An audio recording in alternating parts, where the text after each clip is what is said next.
Hi అండి.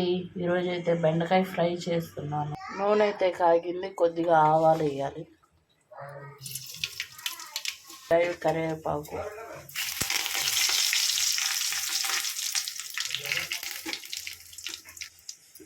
కొద్దిగా salt, కొద్దిగా పసుపు వేసుకొని కలుపుకోవాలి. ఇలా కలుపుకున్నాక అంతలో మూత పెట్టుకున్న దాంట్లో వేసేయాలి.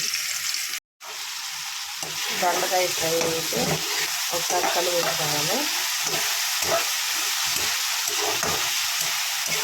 మా పిల్లలు క్యారేజీ లేదు బెండకాయ ఫ్రై.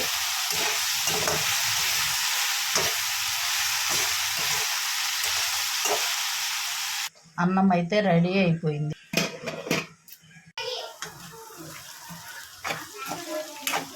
లంచ్లోకి దొండకాయ ఫ్రై అయితే అయిపోయింది.